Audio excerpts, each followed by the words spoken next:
నమస్కారం ఘంటారావానికి స్వాగతం. ముందుగా ప్రధాన అంశాలు.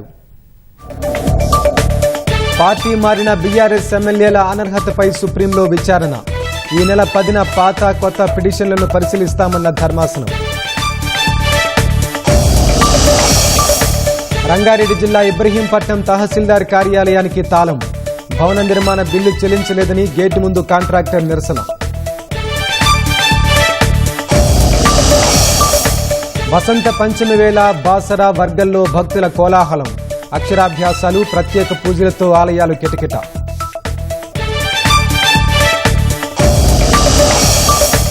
వసంత పంచమి సందర్భంగా మహాకుంభమేళాకు పోటెత్తిన భక్తులు. ప్రత్యేక మార్గాల్లో నాగసాధువులు, సన్యాసుల పుణ్యస్నానాలు. గగనతలంలో మొరాయించిన NVS-02 ఉపగ్రహం. శాటిలైట్లోని ఇంజిన్లో ప్రజ్వరిల్లకపోవడమే కారణమన్న ఇస్రో.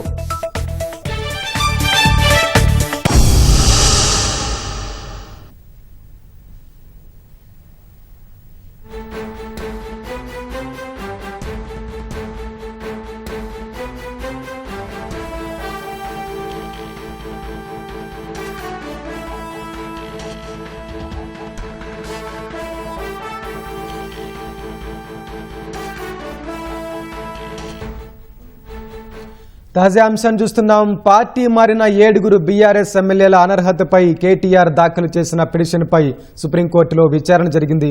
దీనికి సంబంధించి మరింత సమాచారం మా ప్రతినిధి అరుణ్ అడిగి తెలుసుకుందాం. అరుణ్, చెప్పండి, కేటీఆర్ పిటిషన్పై సుప్రీంకోర్టులో జరిగిన విచారణ సారాంశం ఏంటి?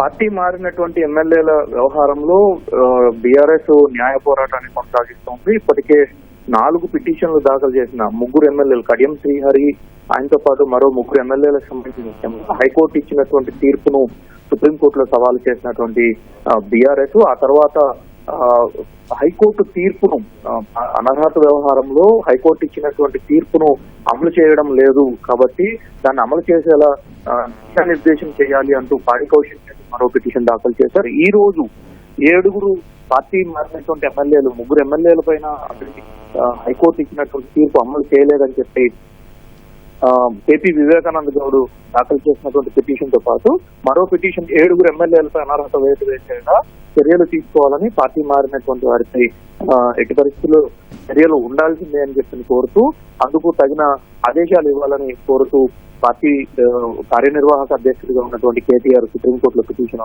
దాఖలు చేశారు. అయితే ఈ పిటిషన్ పై జస్టిస్ బిఆర్ గవాయ్, జస్టిస్ చంద్రన్ల నేతృత్వంలో ధర్మాసనం విచారణ జరిపింది.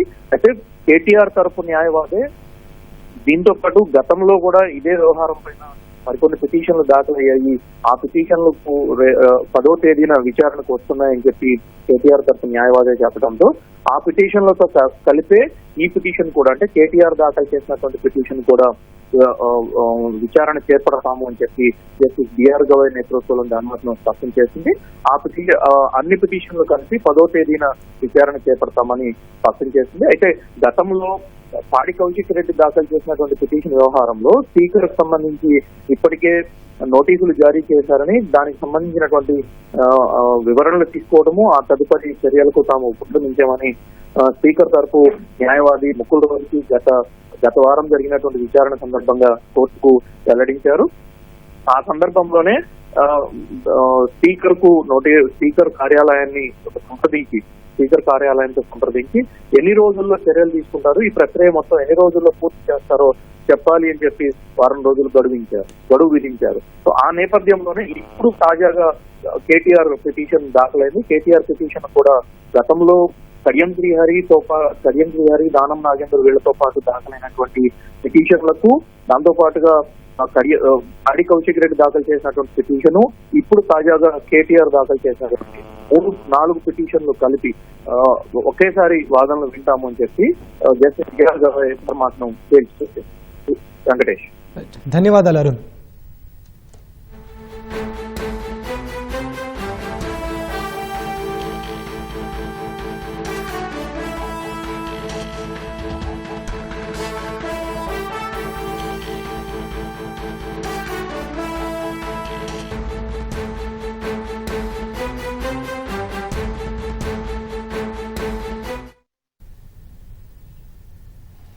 రాష్ట్రంలో ఎమ్మెల్యేలకు మంత్రులకు మధ్య రోజురోజుకు అంతరం పెరుగుతోంది. సొంత పార్టీకి చెందిన దాదాపు 30 మంది ఎమ్మెల్యేలు కొందరు మంత్రులపై అసంతృప్తిగా ఉన్నట్లు తెలుస్తోంది. పార్టీ అంతర్గత వ్యవహారం కావడం సున్నితాంశం అయినందున పార్టీకి నష్టం జరగకుండా పరిష్కరించేందుకు ఏఐసీసీ రంగంలోకి దిగింది.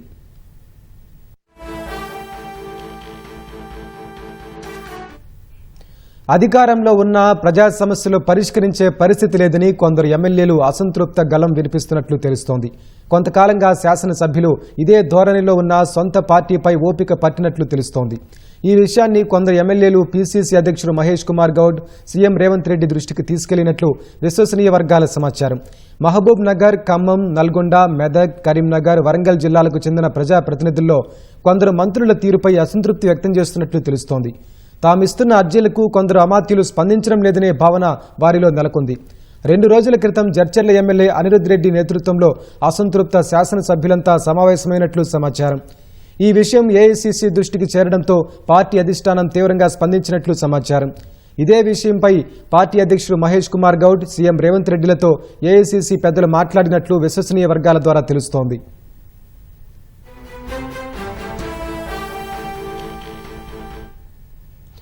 ఏఐసీసీ ఆదేశాల మేరకు అసంతృప్త ఎమ్మెల్యేలతో పీసీసీ అధ్యక్షుడు మహేష్ కుమార్ గౌడ్ రేపో మాపో మంతనాలు జరపనున్నట్లు సమాచారం. నష్ట నివారణ చర్యలకు ఉపక్రమించిన ఏఐసీసీ పీసీసీ అధ్యక్షుడు సీఎం రేవంత్ రెడ్డి, పార్టీ రాష్ట్ర వ్యవహారాల ఇన్ఛార్జి దీపాదాస్లో ఏకమై ఈ సమస్యకు పరిష్కారం చూపించాలని స్పష్టం చేసినట్లు తెలుస్తోంది.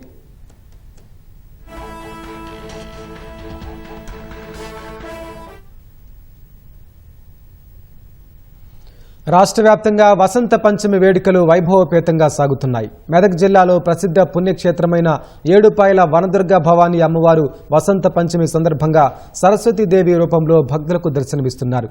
అమ్మవారికి ఆలయార్చకులు సహస్రనామార్చన, కుంకుమార్చన, మంజీరా జాలలు, పంచామృతాలతో అభిషేకం చేశారు. అమ్మవారి దర్శనం కోసం భక్తులు బారులు కడుతున్నారు. కాళేశ్వరంలోనూ వసంత పంచమి వేడుకలు ఘనంగా జరుగుతున్నాయి. వసంత పంచమి రోజున తల్లిని దర్శించుకుంటే చిన్నారులకు అఖండ జ్ఞానం లభిస్తుందని భక్తుల విశ్వాసం.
బాసరలో ఘనంగా వసంత పంచమి వేడుకలు జరుగుతున్నాయి. అర్ధరాత్రి 1 గంట నుంచి అమ్మవారి దర్శనం కోసం భక్తులు బారులు తీరారు. వసంత పంచమి సందర్భంగా బాసర అమ్మవారికి నిర్మల్ కలెక్టర్ అభిలాష్ అభినవ్ పట్టు వస్త్రాలు సమర్పించారు. భక్తుల తాకిడి ఎక్కువ ఉండే బాసరకు రాబోయే కాలంలో మరిన్ని సౌకర్యాలు కల్పిస్తామంటున్న కలెక్టర్ అభిలాషతో మా ప్రతినిధి మణికేశ్వర్ ముఖాముఖి. బాసర 3 అమ్మలు కొలవైన క్షేత్రం. పైకి సరస్వతి మాత కనిపించిన లోన మహాకాళి, మహాశక్తి అవతారం ఇక్కడ దర్శనమై ఉంది. నిర్మల్ జిల్లా కలెక్టర్ వల్ల పట్టు వస్త్రాలు సమర్పించి భక్తిని సాటుకున్నారు. మనతో పాటు ఉన్నారు. బాసర అమ్మవారికి పట్టు వస్త్రాలు సమర్పించిన అధికారికంగా కలెక్టర్గా మీరే ఇవాళ ఒక రికార్డు. ఇటీవల కాలంలో నిర్మల్ ఉత్సవాలు నిర్వహించి రాష్ట్రంలోనే గొప్ప ఐఏఎస్గా పేరు తెచ్చుకున్న మీరు బాసరలో భక్తులకు ఎలాంటి ఇబ్బంది కాకుండా ఏదైనా రెవల్యూషన్ డిసిషన్ తీసుకోవడానికి ఏమైనా ఆసక్తి చూపవచ్చు కదా?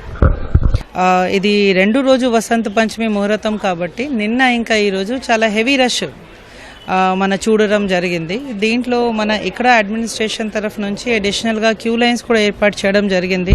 దాదాపు నిన్న అండ్ ఈరోజు 1000+ సేవాదార్స్ డిఫరెంట్ షిఫ్ట్స్లో రావడం జరిగింది. వాళ్ళతో పాటు భక్తులతో పాటు చిన్న పిల్లలు వస్తున్నారు, ముస్లిం వాళ్ళు ఉంటారు కాబట్టి ముస్లిం వాళ్ళ కోసం క్యూ లైన్స్లో బెంచ్ అరేంజ్మెంట్ కూడా చేయడం జరిగింది. పిల్లల కోసం మిల్క్ అవన్నీ కూడా వాళ్ళు డిస్ట్రిబ్యూట్ చేస్తున్నారు, వాటర్ అవన్నీ కూడా వాళ్ళు చూస్తున్నారు. మన క్యూ లైన్ ఇప్పుడే చూసి నేను మన ఇద్దరు చూసి వచ్చాము కాబట్టి ఇది అవన్నీ జనరల్ ఫెసిలిటేషన్ వాళ్ళ క్యూ లైన్స్కి. అడిషనల్గా బేబీ ఫీడింగ్ రూమ్ సెంటర్స్ కూడా 2 ఏర్పాటు చేయడం జరిగింది. ఈ పరిసరలో దాదాపు 25 టాయిలెట్స్ ఉన్నాయి.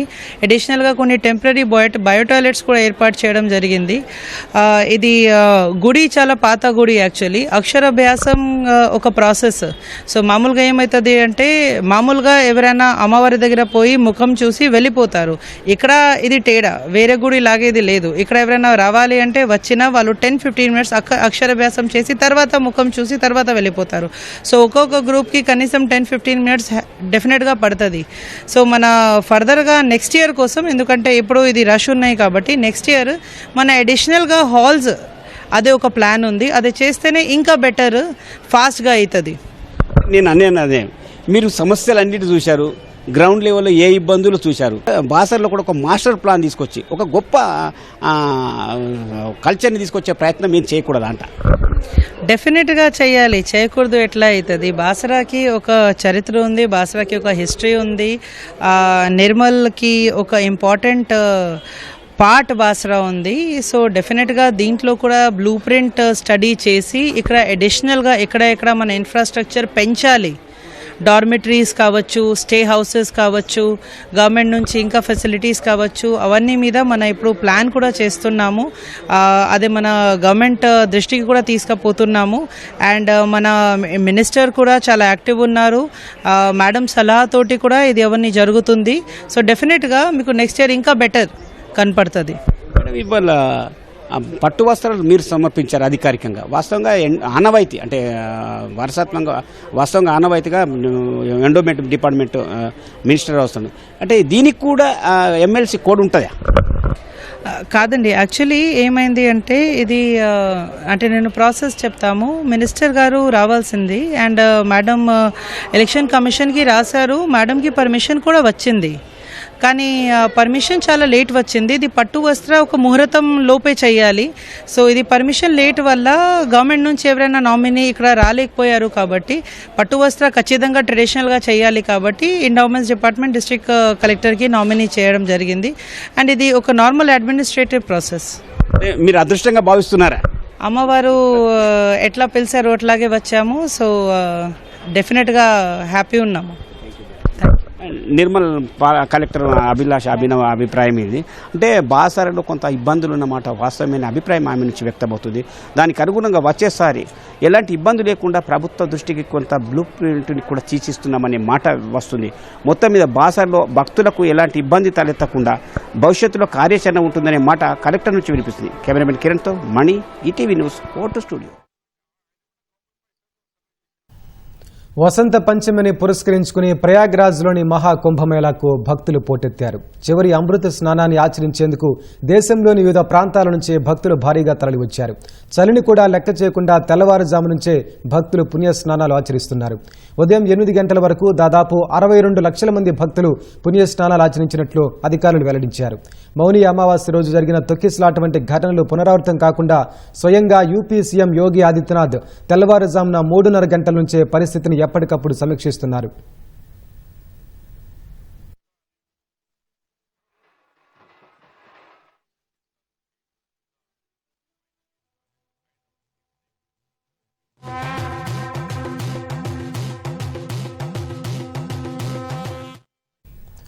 వసంత పంచమి సందర్భంగా ఉత్తరప్రదేశ్లోని ప్రయాగ్రాజ్ భక్తజన సంద్రమైంది. చివరి అమృత స్నానాన్ని ఆచరించేందుకు మహాకుంభమేళాకు భక్తులు భారీగా తరలివచ్చారు. తెల్లవారుజాము నుంచే త్రివేణి సంగమంలో పెద్ద ఎత్తున భక్తులు పుణ్యస్నానాలు చేస్తున్నారు. దేశంలోని వివిధ ప్రాంతాల నుంచి భారీగా తరలివచ్చిన భక్తులు చలిని కూడా లెక్క చేయకుండా తెల్లవారుజామున 4 గంటల నుంచే భక్తులు పుణ్యస్నానాలు ఆచరిస్తున్నారు. వివిధ అఖాడాలకు చెందిన సాధువులు తమకు కేటాయించిన ఘాట్లలో అమృత స్నానాలు ఆచరించారు.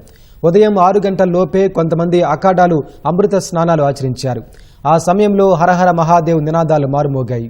ఉదయం 8 గంటల వరకు దాదాపు 62 లక్షల మంది భక్తులు పుణ్యస్నానాలు ఆచరించినట్లు అధికారులు తెలిపారు. ఇందులో దాదాపు 10 లక్షల మంది నాగసాధువులు సన్యాసులు అమృత స్నానాలు చేయగా 52 లక్షల మంది సాధారణ భక్తులు పుణ్య స్నానాలు ఆచరించినట్లు అధికారులు వెల్లడించారు. త్రివేణి సంగమం వద్ద భక్తులపై హెలికాప్టర్లతో పూలవర్షం కురిపించారు.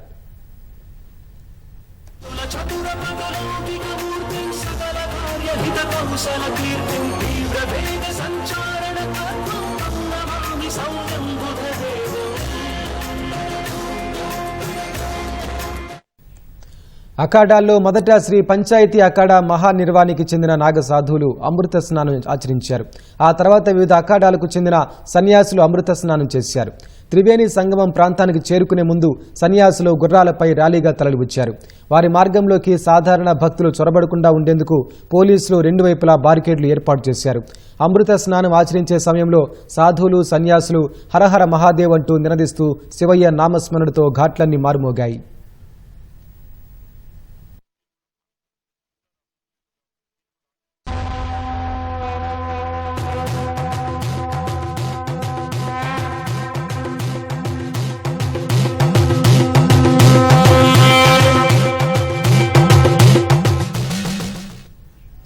వసంత పంచమిని పురస్కరించుకుని 4 నుంచి 6 కోట్ల మంది భక్తులు ప్రయాగ్రాజ్కు తరలి వస్తారని అంచనా వేసిన ఉత్తరప్రదేశ్ ప్రభుత్వం భారీ ఏర్పాట్లు చేసింది. మౌని అమావాస్య రోజున చోటు చేసుకున్న తొక్కిసలాట ఘటన నేపథ్యంలో కుంభమేళా ప్రాంతంలో భద్రతను మరింత పటిష్టం చేసింది. ఎటువంటి తప్పిదం జరగకుండా చూసేందుకు సీనియర్ ఐఏఎస్ అధికారులను రంగంలోకి దింపింది. యూపీ సీఎం యోగి ఆదిత్యనాథ్ తెల్లవారుజామున 3:30 గంటల నుంచే పరిస్థితిని ఎప్పటికప్పుడు సమీక్షిస్తున్నారు.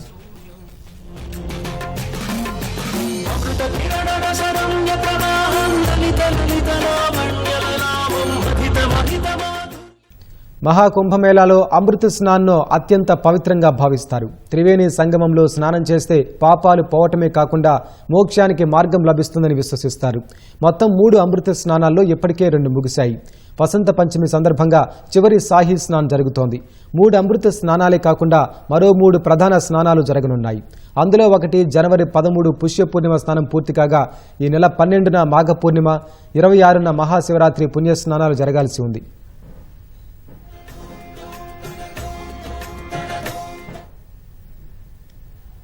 మహాకుంభలో మౌని అమావాస్య నాడు జరిగిన తొక్కిసలాట ఘటనపై ప్రతిపక్షాల ఆందోళనలతో బడ్జెట్ సమావేశాలు ఇవాళ తిరిగి ప్రారంభమయ్యాయి. కుంభపై జవాబ్దో నినాదాలతో లోక్సభ దద్దరిల్లింది. తొక్కిసలాటలో చనిపోయిన వారి జాబితాను విడుదల చేయాలని విపక్షాలు పట్టుబట్టాయి. ఆ రోజున 30 మంది కన్నా చాలా ఎక్కువ మంది మృతి చెందినప్పటికీ యూపీ ప్రభుత్వం లెక్క తక్కువ చేసి చూపించిందని ఆరోపించాయి. జరిగిన దుర్ఘటనకు బాధ్యత వహిస్తూ ఉత్తరప్రదేశ్ సీఎం యోగి ఆదిత్యనాథ్ రాజీనామా చేయాలని విపక్ష సభ్యులు డిమాండ్ చేశారు. బడ్జెట్పై మాత్రమే చర్చించాలని, విపక్షాలు సభ కార్యకలాపాలకు అంతరాయం కలిగించవద్దని పార్లమెంటరీ వ్యవహారాల మంత్రి కిరణ్ రిజిజు విపక్ష ఎంపీలను కోరారు. రాజ్యసభలోనూ మృతుల వివరాలు బయటపెట్టాలని ఎస్పీ సహా విపక్ష ఎంపీలు సభ నుంచి వాకౌట్ చేశారు.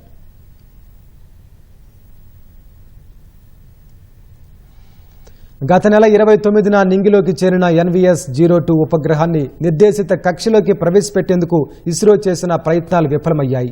శాటిలైట్లోని ఇంజిన్లు ప్రజ్వరిల్లకపోవడమే అందుకు కారణమని ఇస్రో ప్రకటించింది. భారత ఉపగ్రహ ఆధారిత నావిగేషన్ వ్యవస్థలో కీలకమైన NVS-02 ఉపగ్రహాన్ని గత నెల 29న GSLV రాకెట్ ద్వారా ఇస్రో నింగిలోకి ప్రయోగించారు. ఇది ఇస్రోకు 100వ ప్రయోగం కాగా NVS-02 ఉపగ్రహాన్ని నిర్దేశిత కక్షలోకి ప్రవేశపెట్టేందుకు కసరత్తు చేపట్టింది. ఇందుకోసం శాటిలైట్లోని ఇంజన్లలోకి ఆక్సిడైజర్ను పంపి అవి ప్రజ్వరిల్లేలా చేయాలి. అయితే ఆక్సిడైజర్ను ఇంజన్లలోకి చేరవేసే వాల్వులు తెరుచుకోలేదు. దీంతో ఇంజన్లో ప్రజ్వరిల్లలేదని ఇస్రో ప్రకటనలో పేర్కొంది. ప్రస్తుతం ఈ ఉపగ్రహం భూ అనువర్తిత బదిలీ కక్షలో పరిభ్రమిస్తోందని చెప్పింది. ఈ కక్ష నావిగేషన్ వ్యవస్థ కార్యకలాపాల నిర్వహణకు అనువైంది కాదని ప్రత్యామ్నాయ మార్గాలను పరిశీలిస్తున్నట్లు ఇస్రో తెలిపింది.